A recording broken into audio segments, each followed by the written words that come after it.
An 8-year-old black girl walked 3 miles in the Georgia heat, carrying nothing but a motorcycle key. When she reached the Iron Fist's clubhouse and told them she wanted to sell her dead father's Harley to save her dying mother, the club president's face went white. He recognized the bike model immediately. What he said next made grown men cry, and within an hour, 250 roaring engines were tearing down her street. What they did when they saw that Harley sitting in her driveway changed her life forever. Before we continue, please subscribe to the channel and let us know where you are watching from in the comments. Enjoy the story. The morning sun was already brutal when Jasmine woke up. That thick, oppressive Georgia heat that settles over everything before 8 a.m. and doesn't let go until long after dark. But the heat wasn't what made her chest feel tight. It was the sound coming from her mother's bedroom, or rather, the lack of sound. Her mother's breathing had changed overnight. It was shallow now, raspy. Each breath seemed like it took everything she had just to pull it in. Jasmine stood in the doorway, watching her mother's chest rise and fall with a struggle that made Jasmine's own lungs ache in sympathy. Her mother tried to sit up, failed, tried again. Her arms shook with the effort, and she collapsed back onto the pillow, eyes squeezed shut in frustration and pain. She didn't even have the strength to get out of bed anymore. Jasmine didn't say anything.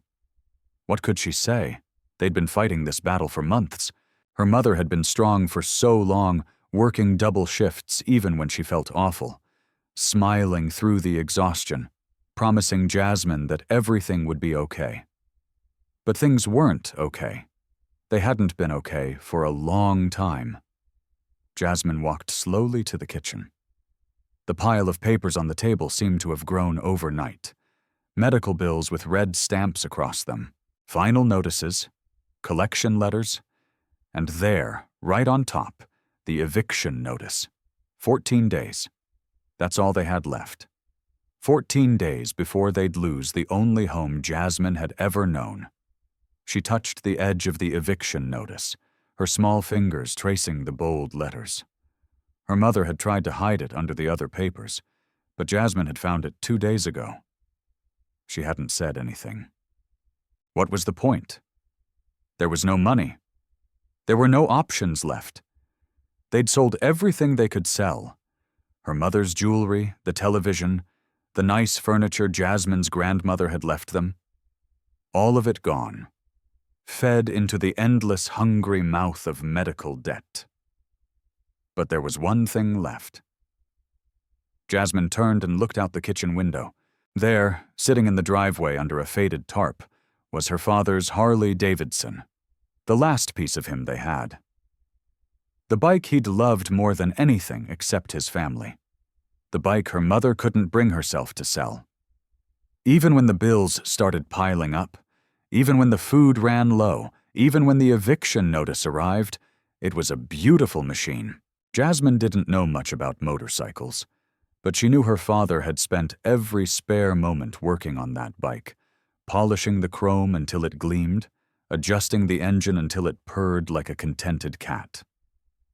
He'd sit out there for hours, and sometimes Jasmine would bring him lemonade, and he'd lift her up onto the seat and tell her stories about the open road. That bike was sacred. It was memory made metal. It was the smell of her father's leather jacket, and the sound of his laugh, and the feeling of being safe in his arms. But her mother was dying. Jasmine made a decision that morning that would bring 250 strangers to her doorstep. She walked to the small drawer where her mother kept important things: keys, documents, photographs, and there on a worn leather keychain was the key to her father's Harley. Jasmine picked it up. The metal was cool and heavy in her palm, heavier than it should be for something so small, or maybe that was just the weight of what it represented. The last connection, the final goodbye, the end of before, and the desperate gamble on after. She closed her fingers around it tight. Her mother would be furious if she knew. Her mother would cry and say they'd find another way. But Jasmine had heard her mother crying in the bathroom last night when she thought Jasmine was asleep. She'd heard her mother on the phone with the hospital, begging for more time, promising to pay, her voice breaking with each word. There was no other way. There was no more time. Jasmine was 8 years old, but she understood something that morning that most children never have to learn. Sometimes love means letting go. Sometimes sacrifice is the only choice left. Sometimes a little girl has to become the adult because the adult can't do it anymore. She slipped the key into her pocket and walked back to her mother's room. Her mother was asleep now or unconscious. Jasmine wasn't sure which anymore. She leaned down and kissed her mother's forehead. It was burning hot. Jasmine whispered, "I'll fix this, Mama.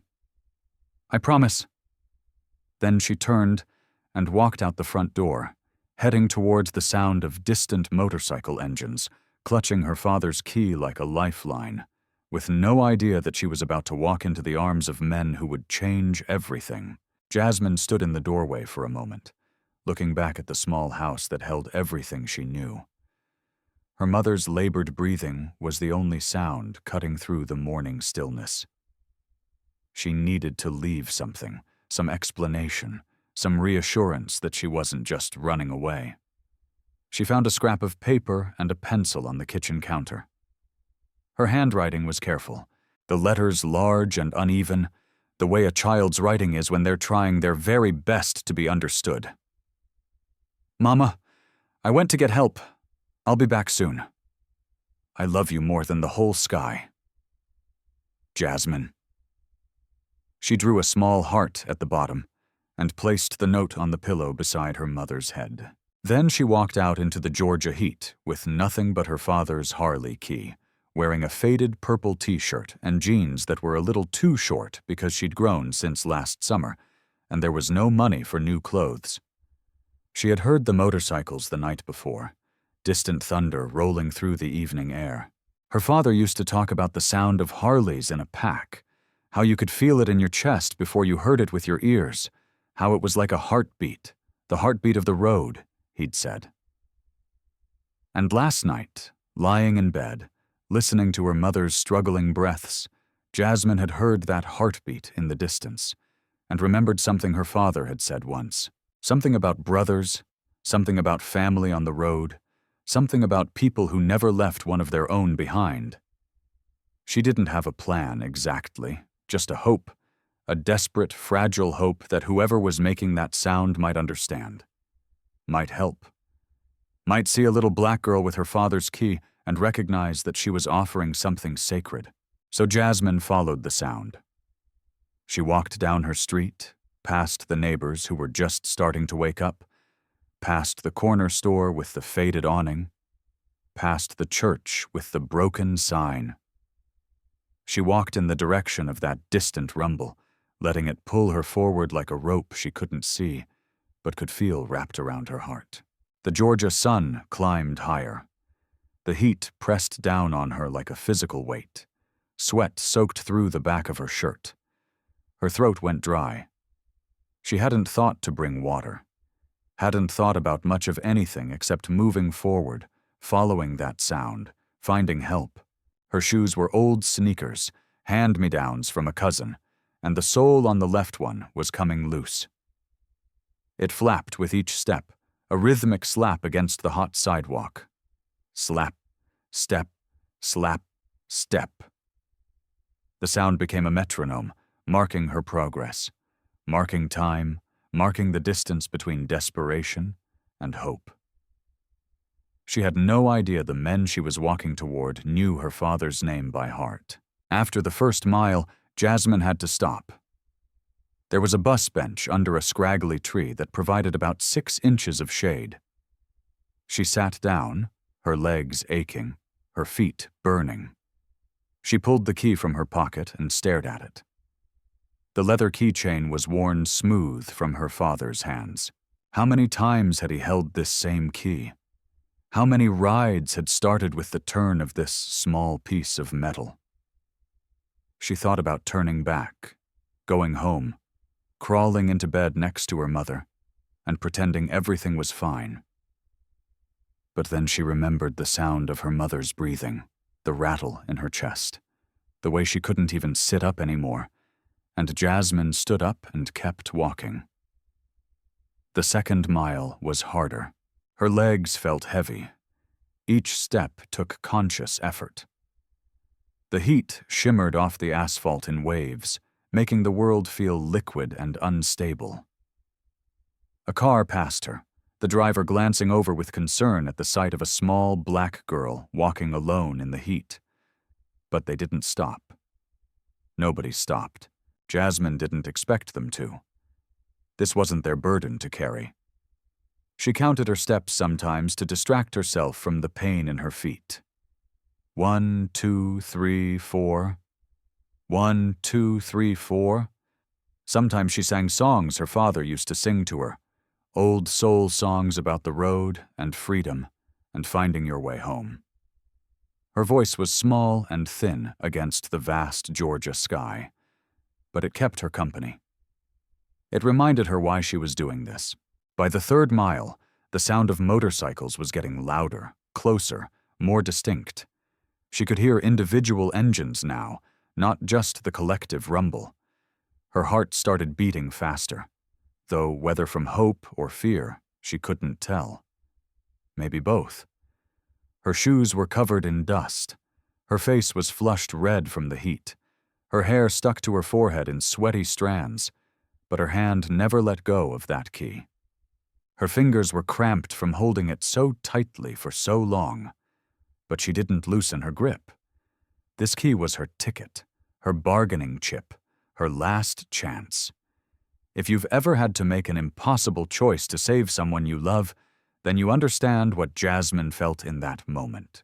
The weight of it, the fear that you're doing the wrong thing mixed with the certainty that you have to do something. The knowledge that once you take this step, there's no going back. Everything changes. Everything has to change because staying the same means losing what matters most. Jasmine was about to walk into something she never expected. The motorcycle sounds were coming from a building up ahead. A low, sprawling structure with bikes parked out front. Lots of bikes. More bikes than Jasmine had ever seen in one place. Chrome gleaming in the sunlight. Leather seats, American flags, and men. Dozens of men in leather vests and worn jeans standing around talking, laughing, working on their machines. Jasmine stopped at the edge of the property. Her courage, which had carried her 3 miles through the Georgia heat, suddenly faltered. These were big men, rough men, men with long beards and tattoos and expressions that looked hard until you got close enough to see the lines around their eyes from years of squinting into the sun and wind. But she'd come this far. She'd walked 3 miles. She'd left her mother alone and dying. She couldn't turn back now. Jasmine took a deep breath, wrapped her small fist tighter around her father's key, and walked toward the Iron Fists Georgia Chapter Clubhouse. The Iron Fists Georgia Chapter Clubhouse sat at the end of a long gravel drive, surrounded by more motorcycles than Jasmine could count. The air itself seemed to vibrate with the presence of so much chrome and steel and raw power. Some of the bikes were being worked on, tools scattered on the ground beside them. Others gleamed in the sunlight, polished to mirror perfection, their owners standing nearby with rags in hand, making small adjustments that probably didn't need to be made, but gave them an excuse to be close to their machines. The men themselves looked exactly like what Jasmine had expected, and nothing like it at the same time. They were massive, most of them. Broad shoulders straining against leather vests, arms covered in tattoos that told stories Jasmine couldn't read, but could feel the weight of. Long beards, some gray, some still dark, bandanas and sunglasses, boots that had seen 1,000 miles of road. They looked dangerous. They looked like the kind of men her mother would have told her to stay away from. But Jasmine didn't have the luxury of staying away. She stood at the edge of the property, frozen. Her feet had carried her 3 miles, but now they seemed rooted to the ground. Her courage, which had burned so bright when she left her mother's bedside, flickered like a candle in the wind. These men were laughing, talking loudly, their voices rough and deep. One of them was telling a story, his hands gesturing wildly, and the others were cracking up, the sound of their laughter rolling across the yard like thunder. Jasmine's hand was still wrapped around her father's key. She could feel the grooves of it pressed into her palm. She thought about her mother, about the sound of her breathing, about the eviction notice, about having come all this way for nothing if she turned back now. She took 1 step forward, then another. Her worn shoes crunched on the gravel. The sound cut through everything. In an instant, every conversation stopped. Every laugh died mid-breath. Every head turned in perfect unison toward the small figure walking toward them. An 8-year-old black girl, dusty and sweaty, her face flushed from the heat, her clothes worn, her shoes falling apart, walking into the heart of a biker clubhouse like she had every right to be there. The silence was absolute, complete, the kind of silence that feels heavy, that presses against your skin, that makes time seem to slow down and stretch out. Dozens of pairs of eyes fixed on Jasmine. Some curious, some confused, some concerned. Nobody moved, nobody spoke. They just watched this little girl walk toward them with determination written across her small face. Then one man stepped forward. He was older than most of the others, his beard more gray than black, his face weathered by years of sun and wind and road. There was an authority in the way he moved, a quiet command that made it clear without words that this was the man in charge, the president of the chapter, the one the others looked to. He walked slowly toward Jasmine, his expression a mixture of concern and confusion. When he got close enough, he crouched down to her eye level, his knees creaking slightly with the movement. His voice, when he spoke, was surprisingly gentle. "Sweetheart, you lost?" Jasmine shook her head. Her throat felt tight. Her voice, when it came out, was smaller than she wanted it to be, trembling with exhaustion and fear and desperate hope. "No, sir. I want to sell my daddy's Harley." She swallowed hard, forcing the words out. "I need money to help my mom. She's sick. She's real sick, and I'm too small to bring the bike here, but it's at my house. It's a good bike. My daddy took real good care of it." The president's eyebrows rose. He glanced back at the other men, several of whom had stepped closer, forming a loose semicircle around the small girl. Their faces showed a mixture of emotions, sympathy, confusion, respect for a kid brave enough to walk into their territory, asking for help. The president looked back at Jasmine. His voice was careful now, measured. "Where's your daddy, sweetheart? Why isn't he here?" Jasmine's eyes dropped to the ground. "He died 2 years ago. It's just me and Mama now, and she can't work anymore. And the bills." Her voice broke. She stopped, took a breath, steeled herself. 8 years old and already having to be so much braver than any child should have to be. The president was quiet for a moment. Then he asked the question that would change everything. "What's your daddy's name?" Jasmine looked up at him. She said her father's full name clearly, proudly, the way children do when they're honoring someone they love. Marcus Thunder Washington. The effect was instantaneous and devastating. The president's face went completely white. The color drained from his cheeks like someone had pulled a plug. His eyes went wide, then wider. His mouth opened slightly, but no sound came out. Behind him, there were gasps. Gasps took a breath. One man actually stumbled backward a step. Another's hand flew to his mouth. The silence that followed wasn't like the first silence when Jasmine had arrived. That silence had been surprised, curious. This silence was shocked, heavy with recognition and disbelief and sudden, overwhelming emotion. This silence hurt. Men who looked like they'd never been scared of anything in their lives looked scared now. Not of danger, not of violence, of grief, of loss, of a ghost suddenly made real in the form of a small black girl holding a motorcycle key. The president's hands were shaking. He pressed them against his knees to steady them. His voice, when he finally found it, was barely above a whisper. Thunder's kid. He had to stop. Clear his throat. Try again. Kid, your daddy rode with us. The words hung in the air like smoke. Behind him, men were starting to murmur her father's name, saying it over and over like a prayer or a curse or both. Some of them had tears in their eyes. These hard men, these rough men, these men who looked like they'd seen everything the world had to offer and hadn't blinked, were crying. We lost track of him, the president continued, his voice steadier now, but still thick with emotion. Years ago, he just disappeared. We looked for him. God, we looked, but we never... He stopped, shook his head. We never knew he had a family. We never knew he had a little girl. Jasmine's eyes were wide. You knew my daddy?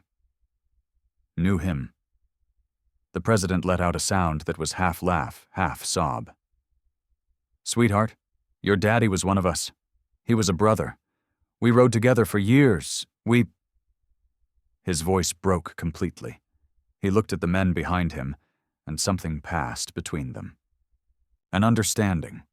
A decision made without words. What happened in the next 60 seconds would mobilize the entire Georgia chapter. The president stood up, his full height impressive, commanding. He turned to face the assembled men, and when he spoke, his voice carried the weight of absolute authority and absolute grief and absolute determination. Boys, saddle up. The president's command hung in the air. But before anyone moved, before engines roared to life, there was a moment, a sacred, terrible moment where the past crashed into the present and left everyone standing in the wreckage trying to understand what it meant. The gasps had started the second Jasmine said her father's name, but now they turned into something more. Murmurs, whispers, men turning to each other with expressions of disbelief and dawning recognition. One biker, a man with silver running through his black beard, put his hand over his heart like he'd been struck. Another closed his eyes and tilted his head back toward the sky, his lips moving in what might have been a prayer or might have been just her father's name said over and over. They were all saying it now, her father's name rippling through the crowd like a stone thrown into still water, the rings spreading outward, touching everyone. Some said it with wonder, some with grief, some with the kind of reverence you reserve for the dead who mattered, who shaped you, who left a hole when they left. I remember when he first prospected, one man said, his voice thick. Kid was scared as hell but wouldn't show it. Had more heart than sense. Remember that ride to Savannah? Another added, Storm came out of nowhere and he kept us all together. Nobody got left behind. That was him, always making sure nobody got left behind. He could fix anything, someone else offered. Engine trouble, electrical problems, didn't matter. Give him a wrench and an hour, he'd have you back on the road. The memories came flooding back, each man adding a piece to the puzzle, rebuilding a picture of Jasmine's father that she'd only known as Daddy. They knew him as brother, as road captain, as the guy who always had your back, as the one who'd give you his last dollar if you needed it, as the man who could make you laugh when the road got hard and the nights got long.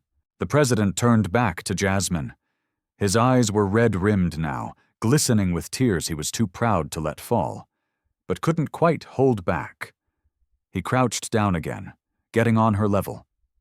And when he spoke, his voice carried a weight of history that Jasmine could feel, even if she couldn't fully understand it. Your daddy was one of us, little one of the best of us. We rode together for 5, maybe 6 years.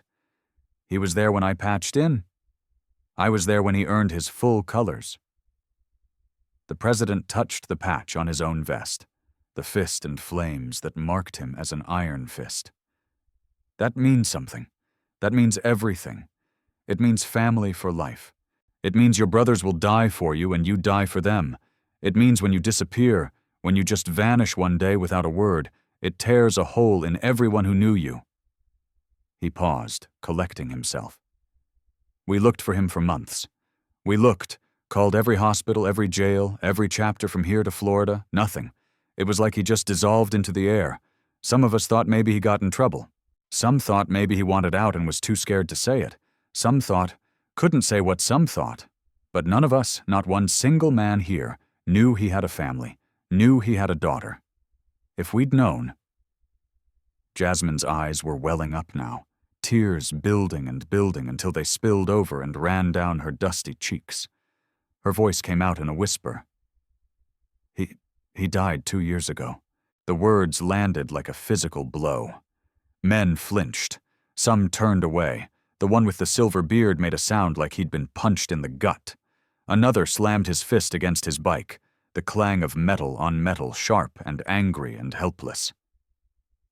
How? The president asked, though his voice suggested he wasn't sure he wanted to know. Accident, Jasmine said, her voice small. At his work, he was a mechanic at the shop on Peachtree Street. Something fell. They said it was quick. They said he didn't suffer. She recited the words like she'd heard them 1,000 times, like they'd been burned into her memory, but never really made sense. How could gone be quick? How could gone not hurt? The president closed his eyes.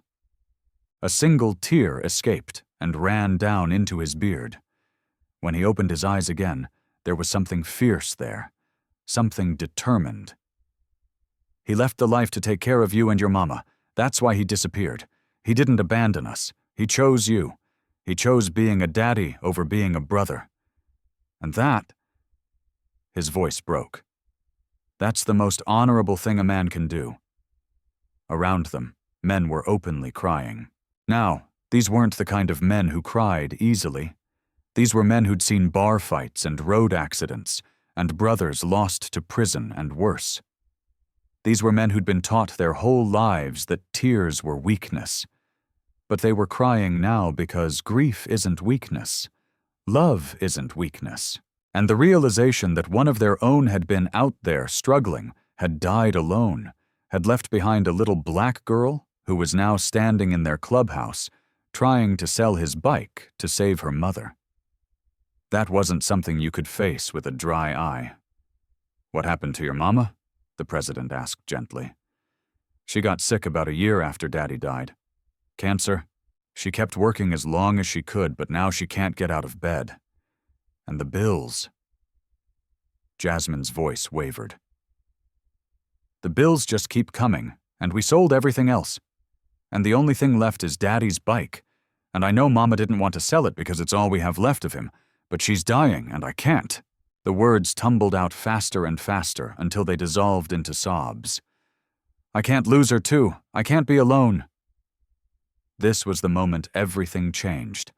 Not when Jasmine arrived, not when she said her father's name, but right here, right now, when this little girl who'd walked 3 miles in the Georgia heat, carrying nothing but a key and a prayer, finally broke down and showed these hard men just how completely, utterly, desperately alone she was.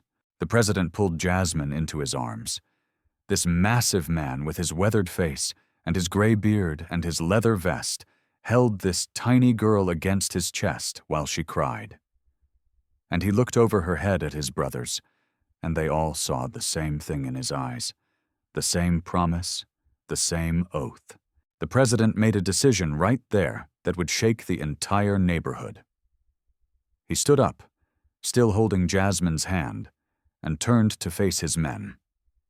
His voice when he spoke was steady and strong, and carried the kind of authority that comes from knowing without question that every man there would follow him into hell itself if he asked. Mount up.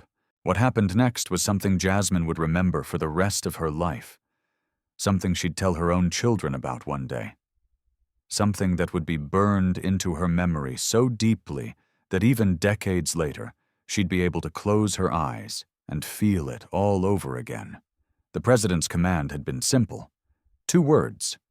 Mount up. But those 2 words set off a chain reaction that transformed the entire clubhouse from a place of grief and shock into something else entirely, something primal, something powerful, something that felt like justice taking physical form. The first engine roared to life, then another, then 3 more. Then suddenly, all at once, the air itself exploded with sound. 250 Harley-Davidson engines firing in rapid succession, each one adding its voice to a chorus that wasn't just heard, but felt. Felt in your chest, felt in your bones, felt in the ground beneath your feet. The noise was overwhelming, glorious, terrifying in its magnitude. It wasn't just sound. It was power made audible. It was fury and loyalty and brotherhood condensed into pure vibration. The kind of sound that announces that something important is happening, that the world is about to shift, that everything is about to change. Jasmine had never heard anything like it. Her father's single Harley had been loud, sure, but this was different. This was an army mobilizing. This was thunder-bottled and unleashed. The sound waves hit her in physical pulses, making her hair whip back, making her clothes flutter against her body. She could feel it in her teeth, in her lungs, in her heart, which was suddenly pounding in rhythm with the engines. The president scooped Jasmine up like she weighed nothing. His hands were gentle despite their size, careful despite their calluses. He lifted her onto the seat of his bike, a massive road king with chrome that gleamed like liquid silver in the sunlight. The seat was still warm from the Georgia sun, the leather soft and worn smooth from thousands of miles. "You ever been on a bike before?" he asked, his voice barely audible over the rumbling engines. Jasmine shook her head, her eyes wide. "Just hold on to me," he said, "and don't be scared. You're safer right now than you've ever been in your life." He climbed on in front of her, and Jasmine wrapped her small arms around his waist. The leather of his vest was warm and smelled like road dust and motor oil and something else she couldn't name. Something that reminded her of her father. Maybe all bikers smelled like this, like freedom and loyalty and miles traveled. The convoy began to form. It happened with a precision that spoke of years of riding together. Decades of knowing who rode where, who flanked who led and who followed. The president took point, Jasmine sitting behind him. Then came the road captain, then the sergeant at arms. Then the rest fell into formation, 2 by 2. A massive snake of chrome and steel and leather stretching back and back and back. From above, it would have looked like something out of a movie. From the ground, it felt like the earth itself was moving. The collective rumble of 250 Harleys idling was a physical presence. The air vibrated with it. The ground trembled. Dust rose from the gravel in small clouds. The metal on the bikes hummed and sang with the vibration. Then they started moving. The president's bike rolled forward first, and the entire convoy followed like a single organism. They moved slowly at first. Carefully, Jasmine's small hands gripping the president's vest tighter as they picked up speed. The wind started hitting her face, warm and dry and smelling of Georgia dust and gasoline and hot asphalt. The sound, God, the sound. With all 250 bikes moving together, the roar was apocalyptic. It echoed off buildings. It set off car alarms. It made windows rattle in their frames. Dogs barked. Birds took flight. The very air seemed to part before them as they rode. Jasmine had told the president her address. He knew the neighborhood. It was only a few miles away, but those miles transformed as the convoy rolled through. People stopped what they were doing. Store owners came to their doors. Cars pulled over to the side of the road. Pedestrians on sidewalks froze mid-step, their phones coming out to record what they were seeing. Because you don't see something like this every day. You don't see 250,000 bikers moving with purpose through residential streets, their engines synchronized, their formation tight, their faces set with determination. Some people looked scared. Most looked awed. All of them knew they were witnessing something significant, something that would be talked about for years. As they turned onto Jasmine Street, neighbors came out of their houses. Elderly Mrs. Jenkins from next door who'd lived there for 40 years. The Patel family across the street with their 5 kids. Mr. Hargrove, the veteran who always flew his flag. They all emerged onto their porches and lawns, their jaws dropping, their eyes widening as this massive convoy of iron fists rolled slowly down their quiet suburban street. The ground shook, windows rattled.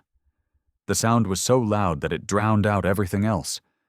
No birds singing, no wind chimes, no normal neighborhood sounds, just the overwhelming, magnificent roar of 250 Harleys announcing that help had arrived, that family was coming home, that a little black girl who'd walked 3 miles alone would never have to walk alone again.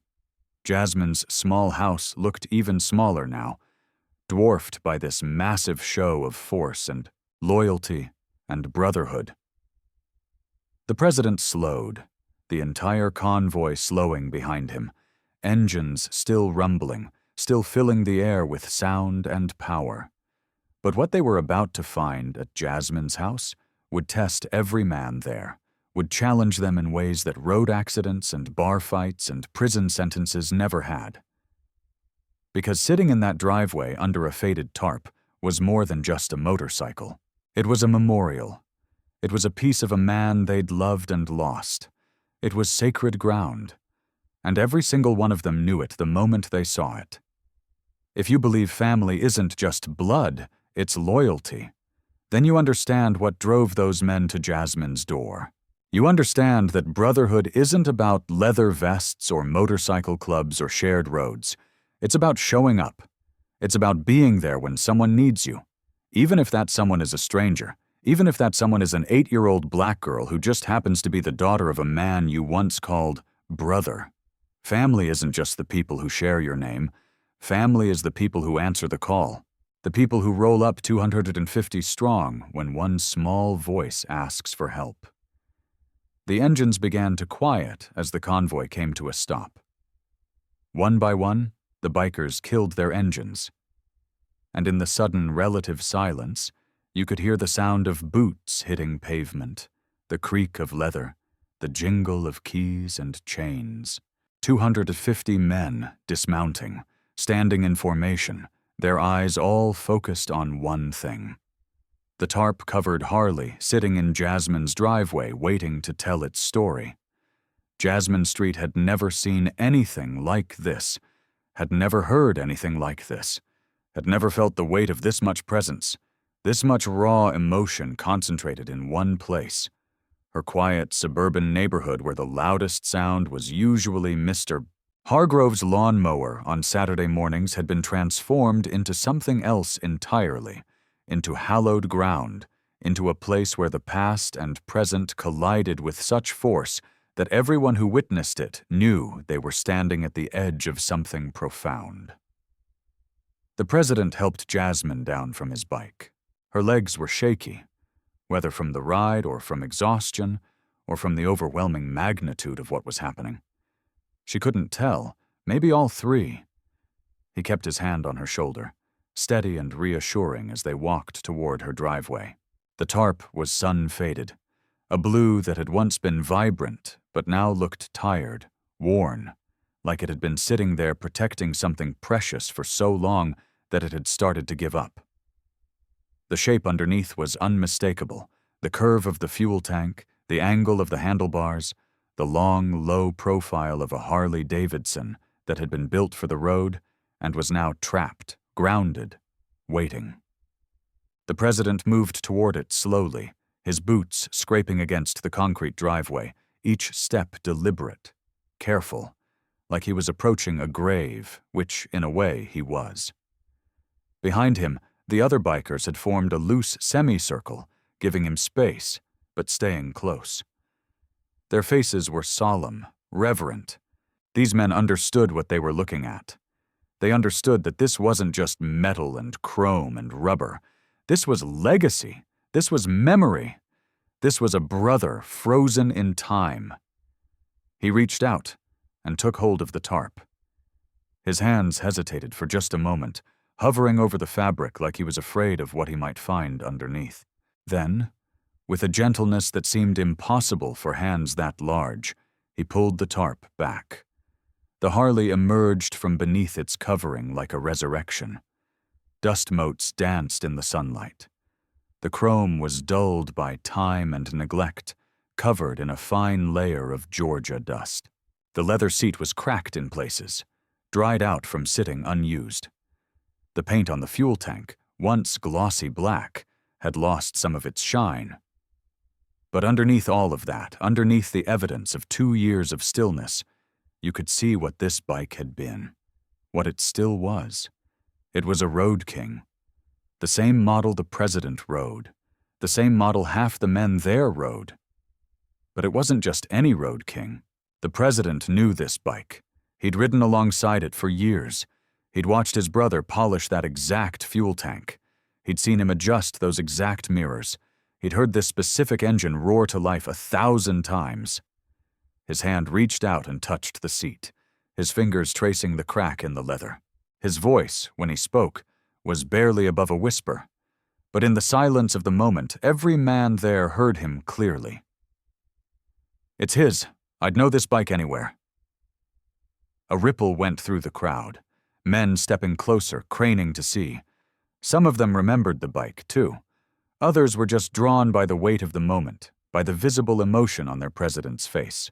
One biker, a man with a long gray ponytail and tear tracks already staining his weathered cheeks, reached out and touched the handlebar like it was a holy relic. "I remember when he bought this," someone said softly. "Saved for 2 years, worked double shifts at 3 different shops. When he finally had enough, we all rode with him to the dealership. Made a whole day of it." "He loved this bike more than anything," another added. His voice caught. "Except his family, I guess. Except his little girl." The president straightened up. He pulled off his sunglasses, and his eyes were red and raw. He looked at Jasmine. Really looked at her, seeing past the dusty clothes and the worn shoes, and the small frame to the courage underneath, to the fierce love that had driven her 3 miles in the heat, to the daughter of a man he'd once sworn to protect, standing there offering up the last piece of her father because she had nothing else left to give.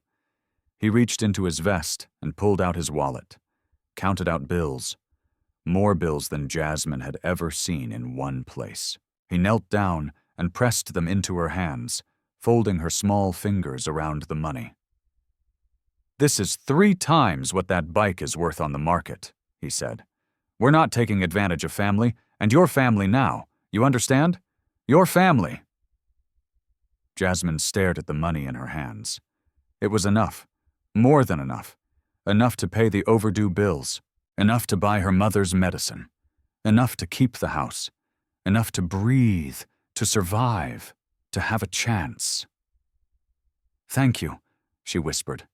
Tears were streaming down her face. "Thank you so much. You can take the bike now. It's yours." The president smiled, but it was a sad smile. A smile that held more weight than a man his age should have to carry. He glanced back at his brothers and something passed between them. A silent conversation, a unanimous decision made without a single word spoken. "We're not taking the bike, sweetheart."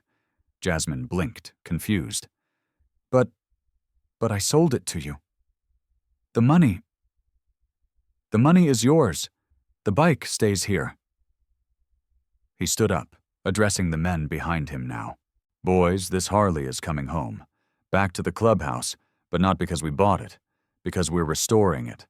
Every scratch buffed out, every crack repaired, new chrome, new paint, everything brought back to exactly how it was when our brother rode it. And then it's going on display in the clubhouse with his name above it. Honoring a man who gave up the road to be a father. Honoring a brother we never got to say goodbye to. The men nodded. Some said, "Amen."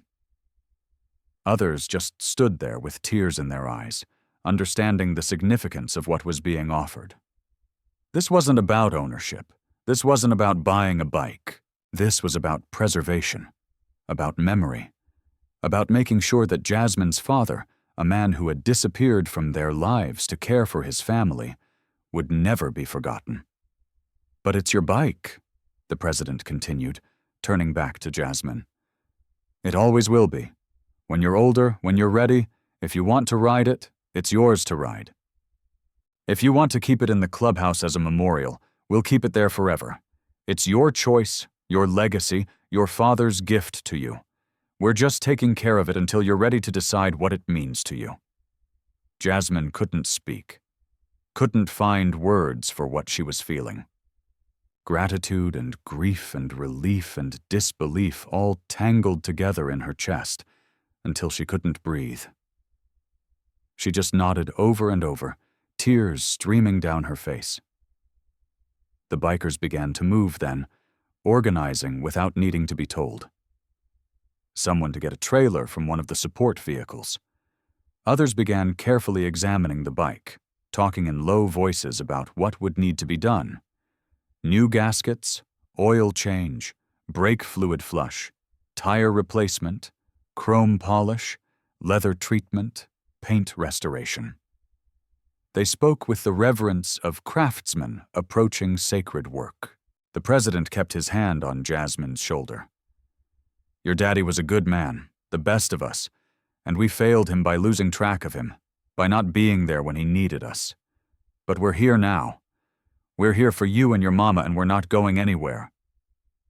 But the story was about to take a turn nobody saw coming, because at that exact moment inside the house, something was happening. Something that would transform this from a story of restoration and brotherhood into something far more urgent.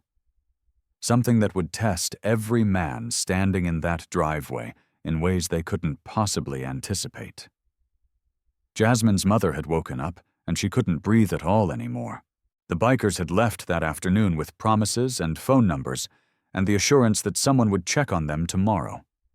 They'd loaded the Harley onto a trailer with the kind of care usually reserved for priceless artifacts.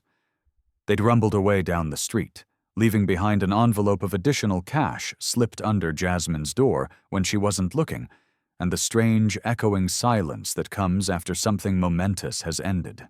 Jasmine had gone inside with enough money to save them. She'd stood in her mother's doorway, watching her sleep, clutching those bills in her hand like they were made of hope itself. Her mother's breathing was still shallow, still labored, but Jasmine told herself it would be okay now. They could afford the medicine. They could pay the doctors. Everything was going to be okay. That was the afternoon. The night told a different story. Jasmine woke to a sound that turned her blood to ice. A gasping sound, a choking sound. The sound of someone desperately trying to pull air into lungs that wouldn't cooperate. She bolted out of bed, her heart already racing, her hands already shaking, some primal part of her brain already knowing what she was going to find. Her mother was on the floor beside her bed. She tried to get up, maybe to use the bathroom, maybe to get water, and her legs had given out. Now she lay on the worn carpet, her chest heaving, her lips tinged with blue, her eyes wide with panic and the terrible understanding that this was bad. This was really, really bad. "Mama!" Jasmine's scream tore out of her throat, raw and terrified. She dropped to her knees beside her mother, her hands hovering uselessly, not knowing what to do, not knowing how to fix this. "Mama, please, please breathe, please!" Her mother's hand reached out, found Jasmine's, squeezed with what little strength she had left. She tried to speak, but all that came out was a rasping wheeze. Her chest rose and fell in rapid, shallow movements that looked painful.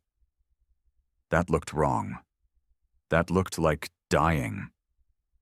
Jasmine's mind went blank with terror. Call 911. She needed to call 911, but the phone was in the kitchen, and she couldn't leave her mother. She couldn't. What if she stopped breathing while Jasmine was gone? What if those were the last moments and Jasmine wasn't there? She was 8 years old, and she was watching her mother die, and she didn't know what to do. Then something clicked in her brain. The bikers, the president had given her his phone number, had told her to call any time, day or night, for anything. But his number was written on a piece of paper in the kitchen, and Jasmine couldn't leave, and she didn't have time, and she ran. Burst through the front door, into the night, her bare feet hitting the porch, her lungs pulling in air to scream for help, to wake the neighbors, to do something, anything. And that's when she saw them. 2 motorcycles parked at the end of her street under the streetlight. 2 men in leather vests leaning against their bikes, talking quietly. They'd been there all along, watching, waiting, making sure the daughter of their brother was safe through the night. "Help!" Jasmine's scream cut through the darkness like a knife. "Please, The transformation was instantaneous. Both men went from relaxed to full alert in a heartbeat. Engines roared to life. Bikes shot forward, covering the distance to Jasmine's house in seconds. They didn't ask questions, didn't hesitate. One of them, a younger biker with tribal tattoos running up his arms, was already on his phone before his boots hit the ground. "This is Blaze. We need the president and everyone close. Now, Jasmine's mother is in respiratory distress." The other biker, older with a scar running through his eyebrow, ran past Jasmine into the house. She followed him, her legs barely able to keep up. He found Jasmine's mother on the floor and dropped to his knees beside her, his hands already moving, checking her pulse, lifting her chin to open her airway, his training from years as a combat medic in another life taking over. "She's barely getting oxygen," he called out. "We need to move her now." Blaze was already dialing again. 911. Yeah, we have a critical respiratory emergency. He gave the address, his voice calm and efficient despite the situation. "Female, late 30s, cancer patient, severe breathing difficulty, cyanotic. We're not waiting for you. We're transporting to County General ourselves. Have an ER team ready?" He hung up and looked at the other biker. "Hawk, we good to move her?" Hawk nodded. "We don't have a choice. She's got minutes, not hours." They lifted Jasmine's mother with practiced efficiency, one at her shoulders, one at her legs, moving as a unit. Jasmine's mother was barely conscious now, her eyes rolling back, her breathing reduced to almost nothing. They carried her through the house, through the front door, down the porch steps. A truck had materialized. Jasmine hadn't even heard it arrive. But there it was, a massive pickup with the back seat already cleared. 2 more bikers had appeared out of nowhere, one holding the door open, the other spreading blankets across the seat. They laid Jasmine's mother down as gently as possible. Hawk climbed in beside her, his fingers on her pulse, his other hand supporting her head. "Blaze, you drive fast but smooth. Jasmine, get in front." Jasmine scrambled into the passenger seat, her whole body shaking. Blaze slid behind the wheel, and the engine roared to life. Behind them, the 2 motorcycles fired up, flanking the truck. "We're not waiting for an ambulance," Blaze said, his hand steady on the wheel. "County General is 12 minutes away. We can do it in 7. He pulled out, tires squealing slightly, and suddenly they were flying through the dark Georgia streets. The 2 motorcycles stayed close, one in front, one behind, their lights cutting through the darkness. The biker in front was running interference, his hand signals warning the truck of turns ahead. The one behind was watching their 6, making sure nothing slowed them down. In the back seat, Hawk was talking, his voice low and steady. "Stay with me. You hear me? Stay with me. Your girl needs you. Your girl walked 3 miles today to save you. You don't get to quit on her now. Breathe. Come on. Breathe."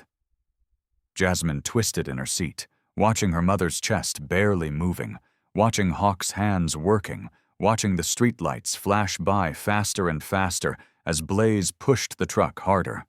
Red lights turned into suggestions. Stop signs became yield signs. The normal rules of the road dissolved in the face of life and death racing against the clock. Jasmine's phone, clutched forgotten in her hand, began to buzz, then buzz again, then explode with notifications. The entire chapter was mobilizing. Word had spread through whatever network bikers used, that invisible web of brotherhood that connected them all. Members who'd gone home were turning around. Members who'd been asleep were throwing on clothes and grabbing keys. Members scattered across the city were converging on County General Hospital because one of their own was in trouble, because the daughter of their lost brother needed them, because this was what family meant. This was what the patch on their vest stood for, not just riding together on sunny days, but showing up in the darkness when everything was falling apart. Blaze blew through an intersection, horn blaring. A car screeched to a stop. The driver's angry honk dying when they saw what was coming. A massive truck with its hazards flashing, flanked by motorcycles, moving with such purpose and speed that anyone with sense got out of the way. 6 minutes, 5 minutes, 4. "Almost there," Blaze said, his voice tight. "Hold on." In the back, Hawk was still talking, still coaching, still refusing to let Jasmine's mother slip away. "That's it. Small breaths. Just keep going. We're almost there. They're going to fix you up. You're going to be okay." But Jasmine could see his face in the rearview mirror, could see the tension there, the fear he was trying to hide, could see that he wasn't sure she was going to make it. 3 minutes, 2. The hospital came into view, lit up like a beacon. Blaze aimed straight for the emergency room entrance. Before they even stopped, the ER doors burst open and a team poured out. Nurses, doctors, a gurney. They'd been ready, they'd been waiting, but they hadn't been ready for what else was coming. The hospital staff had never seen anything like what rolled up to their yard that night. Not just the truck and its desperate cargo, not just the motorcycles flanking it like an honor guard, but what came after. What was already arriving. What was going to fill their parking lot and their waiting room and transform their entire ER into something that looked more like a fortress than a hospital. The iron fists were coming, all of them, and they weren't leaving until one of their own was safe. The emergency room staff moved with practiced efficiency, pulling Jasmine's mother from the truck, transferring her to the gurney, already assessing, already working. An oxygen mask went over her face. IV lines were being prepped. A doctor was barking orders about intubation and blood gases and ICU prep. They moved as one organism. This team of medical professionals who'd seen 1,000 emergencies and knew exactly what to do. But even as they worked, even as they rushed Jasmine's mother through those automatic doors, they couldn't help but notice what was happening in their parking lot. The rumble started low, distant, then closer, then everywhere. Motorcycles poured into the hospital parking lot like a flood. 10 bikes, 20, 50, 100. They kept coming, their headlights cutting through the darkness, their engines creating a wall of sound that made the hospital windows vibrate. They filled every available space, then created their own spaces, lining up in formation, backing in with military precision. 250 iron fists descended on County General Hospital that night, and the night shift security guard took one look at what was rolling in and decided his pay grade didn't cover whatever this was about to be. He called for backup, then called for more backup, then decided to just let it happen because stopping it wasn't an option. The bikers dismounted in waves. They didn't rush, didn't run. They moved with purpose, but also with respect, understanding that this was a hospital, that there were sick people here, that chaos would help no one. But they came, all of them, dropping whatever they were doing, leaving dinners half-eaten and beds still warm because the call had gone out and you didn't ignore that call. Not when family needed you. They filed into the emergency room waiting area, and the transformation was immediate and surreal. The small waiting room with its plastic chairs and outdated magazines and fluorescent lighting suddenly looked like the clubhouse of a motorcycle club. Leather vests everywhere, beards and tattoos and bandanas, boots that had walked 1,000,000 miles, hands that had built and fixed and fought and protected. The other people in the waiting room there for their own emergencies, their own crises, pressed themselves back against the walls, eyes wide, uncertain whether to be terrified or fascinated. A young couple with their sick toddler clutched their child closer. An elderly man with a broken arm stared openly. A woman who'd been crying about something stopped mid-sob, her mouth hanging open. The night nurse at the intake desk looked up from her computer and went pale. She reached for the phone, probably to call security, but the president stepped forward, his hands up in a peaceful gesture. His voice was calm, respectful, but carried absolute authority. "Ma'am, we're not here to cause trouble. We're here for the woman who just came in. Her name is—" He gave Jasmine's mother's name. "She's the mother of this little girl." He gestured to Jasmine, who stood beside him, her hand gripped tightly in his. "We're her family. We're staying until she's okay. We'll be quiet. We'll be respectful, but we're not leaving." The nurse looked at this massive biker, then at the 249 bikers behind him, then at the small black girl with tear-streaked cheeks and terrified eyes. Something in her face softened. She nodded slowly. "I see. Waiting room is on the 3rd floor. You can't all fit up there." "Then we'll rotate," the president said simply. "Some up there, some down here. We'll figure it out." And they did. With the kind of organization that comes from years of riding together, of coordinating runs and rallies and events, they established a system within minutes. 20 men upstairs in the ICU waiting room, 20 more in the main ER waiting area, the rest outside, smoking, talking quietly, keeping watch. Every hour, they'd rotate. Nobody got too tired. Nobody was left alone. The rotation ensured someone was always fresh, always alert, always there. Jasmine was never alone for a single second. She sat in a plastic chair in the ICU waiting room, surrounded by giants in leather who took turns sitting beside her. One would bring her water. Another would get her crackers from the vending machine, even though she said she wasn't hungry. A third would just sit with his arm around her shoulders, not saying anything, just being there, being solid and real and proof that she wasn't facing this alone. The president went to the billing office, just walked in at 2:00 in the morning, and found whoever was on duty handling finances. He placed a credit card on the desk. The woman behind the desk, middle-aged with tired eyes and the weary expression of someone who spent all day fighting with insurance companies, looked at him skeptically. "I'm paying for everything," he said. "All of it. Every test, every medication, every day in the hospital, every single bill. I don't care what it costs." "Sir, I can't even tell you what the final cost will be until—" "I don't care," he repeated. "Run the card. If there's a limit issue, I have more cards. We have more cards." He gestured vaguely toward the waiting room full of bikers. "Between all of us, we'll cover it. She doesn't pay a penny. Her daughter doesn't pay a penny. Whatever isn't covered by insurance, we cover. Understood?"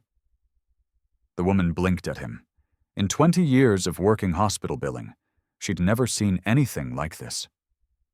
Who are you people?" The president's face softened. "We're her family. Her husband rode with us.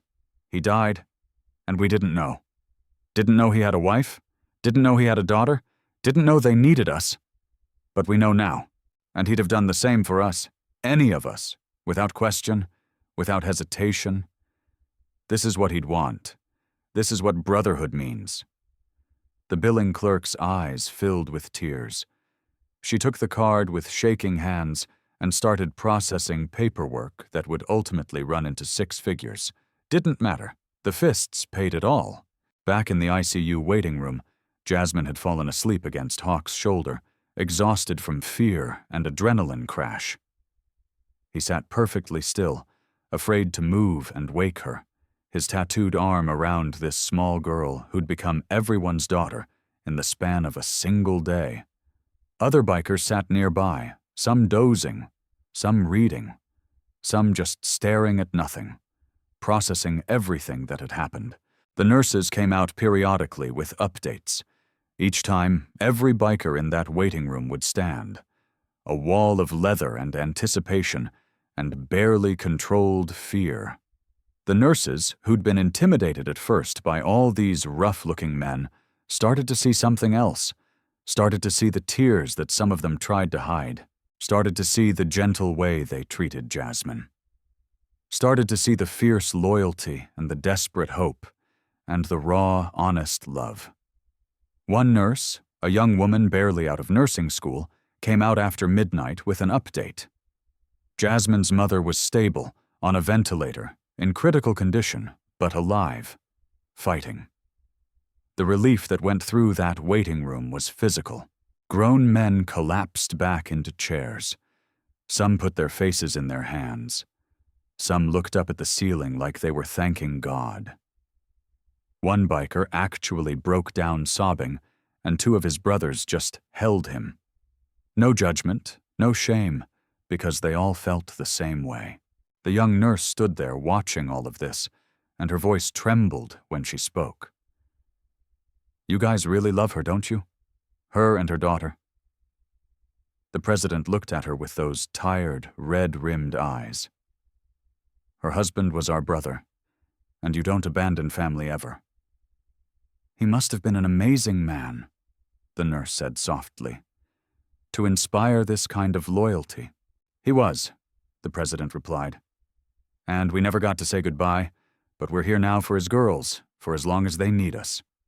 The nurse smiled, wiped at her own eyes, and went back through the ICU doors. She told the other nurses what she'd seen. Word spread through the hospital. The intimidating bikers in the waiting room became the devoted family keeping vigil. The overnight staff started bringing them coffee without being asked. Security stopped hovering nervously and started nodding respectfully when they passed. Even the doctors, initially wary, began to see these men as allies rather than threats. Jasmine's mother survived that night, and the next day and the day after that, slowly, gradually, she improved. The ventilator came out. She could breathe on her own again with oxygen support. Her color returned, her eyes opened, and the first thing she saw was Jasmine sitting beside her bed, holding her hand, and behind Jasmine, visible through the ICU window, a rotating guard of bikers who'd been there every minute of every day. She didn't understand. Couldn't understand. But Jasmine would explain it all later, would tell her about the walk, about the key, about the men who'd known her daddy, about the family they'd gained. But the fists weren't done yet, because saving Jasmine's mother was just the beginning, because keeping them alive was only the first step. What came next would prove that this wasn't just a momentary kindness, wasn't just an emotional reaction to finding their lost brother's family. What came next would prove that when the iron fists said you were family, they meant it forever. Jasmine's mother came home 3 weeks later, still weak, but breathing on her own, still tired, but alive. And when she walked through her front door, supported by Jasmine on one side and Hawk on the other, she stopped dead in her tracks. The house was different. The pile of bills that had lived on the kitchen table for months was gone. In its place sat a simple note. All paid. Don't worry about money, just heal. The eviction notice had vanished. The crushing weight of debt that had pressed down on them for so long had simply disappeared, lifted by calloused hands and open wallets, and a brotherhood that didn't understand the word impossible when it came to taking care of their own. The refrigerator, which had been mostly empty the day Jasmine walked to the clubhouse, was now packed full. Fresh vegetables, milk, eggs, bread, real food, healthy food, the kind of groceries they hadn't been able to afford in months. And it didn't stop. Every few days, someone would show up at the door, sometimes Blaze with his quiet smile and bags from the store, sometimes a biker named Diesel, who always included ice cream for Jasmine, sometimes women, the wives and girlfriends of club members who'd bring casseroles and hugs, and understanding that only other women could provide. The rent was paid, not just for that month, but for the next 6 months. The utilities that had been threatening disconnection were current, caught up, prepaid. The medical bills that should have bankrupted them had been absorbed completely, paid in full by men who rode Harleys and wore leather and looked like trouble, but acted like angels. Jasmine came home from school one afternoon to find boxes on her bed. New clothes, actual new clothes that fit and weren't hand-me-downs. A backpack, sturdy and bright, with pockets and zippers, and none of the tears her old one had collected. School supplies, notebooks, pencils, crayons, everything a kid could need. And more. She sat on her bed surrounded by all of it and cried. But they were different tears now. Not tears of desperation or fear, but tears of relief and gratitude, and the overwhelming feeling of being seen, being cared for, being valued. The president visited often. He'd sit at their kitchen table drinking coffee Jasmine's mother made, talking about her husband, filling in the gaps, telling stories about rides they'd taken and trouble they'd gotten into. And the man Jasmine had known as Daddy, but they'd known as Brother. He made Jasmine's father real again in a way that photographs couldn't, made him three-dimensional, made him live in the space between memory and present. One afternoon, he sat Jasmine down, her mother beside her on the couch, both of them wondering what was coming. He pulled out an envelope thick with papers, official-looking documents with seals and signatures. "We've established a scholarship fund," he said simply. "For Jasmine. Full ride. Whatever school she wants to go to, wherever she wants to study, however long it takes, undergraduate, graduate, medical school, if that's what she wants, it's all covered." Jasmine's mother's hand flew to her mouth. Fresh tears. There were always tears now. But the good kind.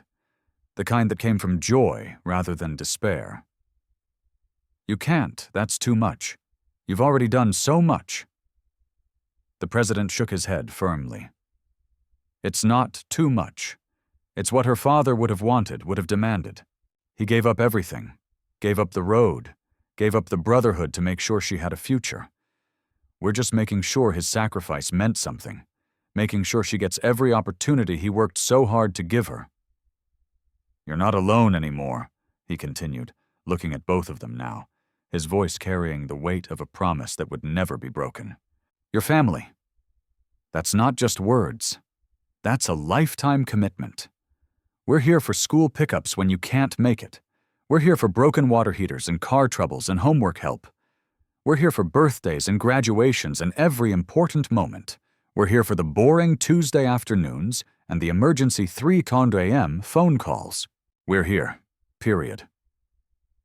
Jasmine's mother couldn't speak, could only nod and cry and reach out to take this man's scarred, weathered hand in both of hers, squeezing it like a lifeline. But there was something else. Something the president had been waiting to show them until Jasmine's mother was strong enough to make the trip. "There's one more thing," he said. "Something we need you to see, both of you, when you're ready." 2 days later, they pulled up to the clubhouse. Jasmine's mother was still weak, still needing to rest frequently, but she'd insisted. They walked inside, Jasmine holding her mother's hand, both of them nervous and curious and uncertain what they were about to see, and then they saw it. The Harley sat in the center of the main room, raised on a platform, spotlighted like the work of art it had become. The chrome gleamed with a brilliance that caught and threw light in every direction. The paint was flawless, deep black with subtle metallic flakes that made it shimmer. The leather seat had been completely restored, soft and supple and perfect. Every bolt had been replaced or polished. Every surface shined. It looked better than new. It looked like resurrection. But it was what hung above the bike that broke them both. A wooden plaque, hand-carved, stained dark and beautiful. Jasmine's father's name in bold letters. Below it, his years of life. Too few, too short. Below that, simple words. Brother, rider, father, hero. Around the bike, mounted on the walls, were photographs. Her father young and laughing on his first ride. Her father with his arm around the president, both of them covered in road dust and grinning. Her father working on this exact bike, wrench in hand, concentration on his face. Her father wearing his colors, his vest, his patch, looking proud and strong and alive. A memorial, a shrine, a promise kept. Jasmine's mother collapsed to her knees, sobbing. The sound that came out of her was everything she'd been holding in for 2 years. All the grief, all the loss, all the lonely nights and impossible days and moments when she'd thought she couldn't go on. It poured out of her in waves while bikers who'd never met her stood silently, respectfully, letting her grieve, letting her heal. Jasmine stood beside her, hand on her mother's shoulder, staring at her father's bike, at his name, at proof that he'd mattered, that he'd been loved, that he'd been more than just the man who'd tucked her in at night. He'd been a brother to men who would cross the state to protect his daughter. He'd been important. He'd been remembered. But Jasmine had one more moment that would break every man there. 3 months passed. Summer turned to fall. Jasmine's mother grew stronger each day, the color returning to her cheeks, the light returning to her eyes. She started working again, part-time at first, with fists offering to drive Jasmine to school on days when her mother had early shifts. Life found a rhythm, a new normal. One built on the foundation of brotherhood and loyalty, and the kind of love that doesn't require blood relation to be real. Jasmine came to the clubhouse on a Saturday afternoon, her mother beside her. It had become a regular thing, these visits, sometimes for cookouts where the bikers would grill burgers and Jasmine would run around with the other kids, children of members who'd become her friends. Sometimes just to sit and listen to stories about her father, collecting memories like precious stones, building a picture of who he'd been beyond the daddy she'd known. But today was different. Jasmine had something with her, something she'd been holding on to, something she'd been thinking about for weeks, something that felt right in a way she couldn't quite explain, but knew in her bones was true. She walked through the clubhouse door, past the pool table where several members were playing, past the bar where Blaze was pouring drinks, past the photos and the memorabilia and the evidence of decades of brotherhood. She walked straight to where her father's Harley sat on its platform, gleaming under the spotlight, beautiful and sacred and permanent. The president was there, as if he'd been waiting. Maybe he had been. He had a way of knowing when important moments were coming. An instinct built from years of leading men who lived by feeling and loyalty rather than schedules and plans. Jasmine stopped in front of him. She was taller now than she'd been that desperate morning when she'd walked 3 miles in the heat. Her face had filled out from regular meals and the absence of constant stress. Her eyes, while still carrying the shadow of everything she'd been through, also held something new. Confidence, security, the knowledge that she wasn't alone. She reached into her pocket and pulled out the key. The same key she'd clutched for 3 miles. The same key she'd offered with trembling hands to strangers who became family. The same key that had started everything. It sat in her palm, worn and familiar. The leather keychain soft from years of her father's touch and months of Jasmine's carrying it like a talisman. The clubhouse went quiet. Conversations stopped mid-sentence. Pool cues were set down. Everyone understood without words that something significant was happening. Jasmine held the key up, offering it to the president. Her voice, when she spoke, was soft but steady, clear, certain. "It belongs here." The president stared at the key. His hands, scarred from years of working on bikes and living hard and fighting when necessary, started to shake. He looked at Jasmine, this small black girl who'd walked into his life and changed everything, who'd brought back a brother he thought he'd lost, who'd reminded all of them what the patch on their vest really meant. "Sweetheart," he said, his voice rough with emotion. "That's your daddy's key. That's yours." Jasmine shook her head. "The bike belongs here. You restored it. You honored him. You've protected us. This key should be with people who knew him, who loved him, who remember him the way he was before. He was just my daddy." She pressed it into his hand, closing his fingers around it.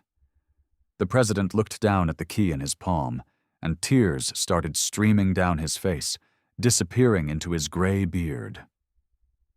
Around the clubhouse, grown men were wiping their eyes. Some weren't even trying to hide it anymore. The president pulled a chain from around his neck. A simple chain that held his road name medallion and a St. Christopher medal his mother had given him 40 years ago. He threaded the keychain onto it with hands that wouldn't quite steady, then lowered the chain back over his head. The key settled against his chest, right over his heart, next to the other things he never took off. "I'll never take it off," he whispered. "You understand? Never. This stays with me until the day I die, and then it gets buried with me." Jasmine nodded, tears now streaming down her own face. She stepped forward and wrapped her arms around the president's waist. This massive man who'd become a grandfather and protector, and the embodiment of her father's legacy. He held her tight, one hand on the back of her head, the other clutching that key against his chest. "My dad would be proud you're my family now," Jasmine said into his vest. The president's voice broke completely. "He's watching, sweetheart. And he knows. He knows we found you. He knows we're keeping you safe. He knows his little girl is never going to walk alone again." The key that started a 3-mile walk ended up around the neck of a man who would protect Jasmine for life. That piece of metal that had once been just a tool to start an engine had become something else entirely. A symbol, a promise, a connection between past and present, between a father who'd loved his daughter enough to leave his brothers and brothers who loved their fallen member enough to care for his daughter forever. Around them, the clubhouse felt sacred, holy in the way that places become when something true happens inside them, when love is witnessed and honored and made permanent. But Jasmine had one more thing to say. Years have passed since that desperate morning when an 8-year-old black girl walked 3 miles in the Georgia heat, carrying nothing but hope and a motorcycle key. Time has a way of transforming crisis into story, tragedy into triumph, strangers into family. Jasmine is 15 now. She stands taller, her eyes bright with the confidence that comes from knowing you're loved and protected and valued. She's on the honor roll at school. She's thinking about colleges, about maybe becoming a doctor, about following in the footsteps of the people who saved her mother's life. The scholarship fund sits waiting, ready to make whatever dream she chooses possible. Her future, which once looked so uncertain, so impossibly dark, now stretches out before her, full of opportunity and promise. Her mother is healthy, truly healthy. The cancer is in remission, pushed back by treatments they could afford because men in leather vests decided that medical bills were just numbers and family was everything. She works full-time now at a job she loves, surrounded by co-workers who've heard the story and can barely believe it's true. She smiles again, laughs again, lives again in a way she thought she never would after her husband died. And they're never alone. Not for a single day, not for a single moment when it matters. Jasmine has 250 uncles now, 250 protectors who show up for school plays and parent-teacher conferences and birthday parties, who teach her how to change oil and fix flat tires and stand up for herself, who take her mother to doctor's appointments and help with grocery shopping and fix things around the house before they're even asked, who've become as permanent and essential as air itself. Every year, on the anniversary of the day, Jasmine walked into the clubhouse. The Iron Fists Georgia chapter holds a memorial ride in her father's honor. 250 Harleys line up at dawn, engines rumbling to life, chrome gleaming in the early morning sun. Jasmine and her mother ride in the president's truck at the front of the convoy, leading this massive procession through the streets where Jasmine once walked alone. They ride to Jasmine's house first, where it all began. They circle the block slowly, engines echoing off the houses, reminding the neighborhood of the day everything changed. Then they ride through the city, drawing stares and smiles and waves from people who've heard the story. They end at the clubhouse, where Jasmine's father's Harley still sits on its platform, still gleaming, still perfect, still watching over them all. And every year, Jasmine places flowers next to the bike. Fresh flowers that smell like life and hope and remembrance. She touches the seat her father once sat on, traces the chrome he once polished, whispers words meant only for him. Thank you for being brave enough to leave them for me. Thank you for loving me enough to give up the road. Thank you for giving me a family that found me when I needed them most. The president stands beside her every time, his hand on her shoulder, that key still hanging around his neck where it's lived for years now, where it will live until the day he dies. A promise kept, a legacy honored, a brother never forgotten. Jasmine's story spread beyond the Georgia chapter, beyond the Iron Fists, beyond the motorcycle community entirely. It became the kind of story people tell when they want to believe in goodness, when they need to remember that family isn't always about blood, when they need proof that strangers can become saviors, and that walking toward hope, even when you're scared, even when you're small, even when you're alone, can change everything. News outlets tried to cover it, wanted to film the memorial ride, wanted to interview Jasmine and her mother and the president. They declined every time.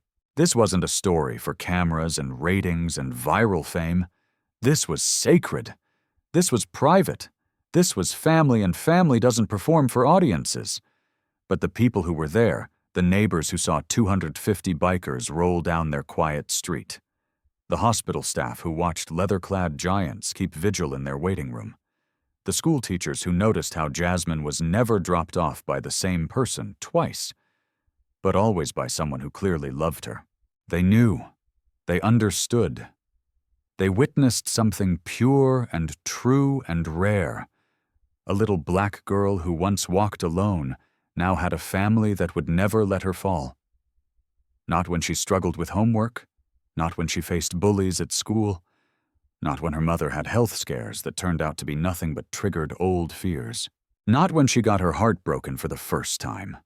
Not when she graduated high school to thunderous applause from 250 bikers in the audience.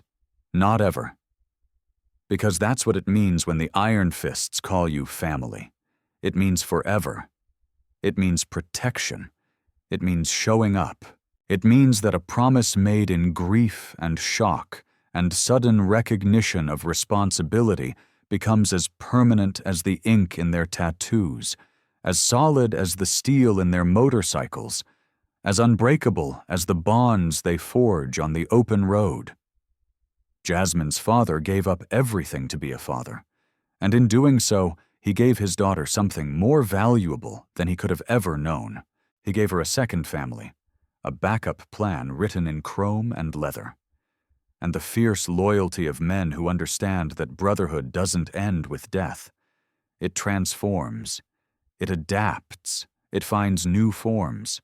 And sometimes it looks like 250 Harleys rolling down a Georgia street to save a little girl who dared to walk toward hope when she had nothing left but a key and a prayer. If you believe people should be protected when they're vulnerable, if you stand with those who show up when others would turn away, if you think family is about who shows up rather than who shares your name, then share this story. Let people know that kindness still exists, that brotherhood still matters, that a little girl's desperate walk can still end in salvation. Comment. Family never falls alone, if this moved you, because in the heart of Georgia, in a clubhouse where a restored Harley sits gleaming under spotlights, that's not just a saying. It's a way of life. It's a promise. It's the truth that Jasmine learned when strangers became saviors and a 3-mile walk became the first step toward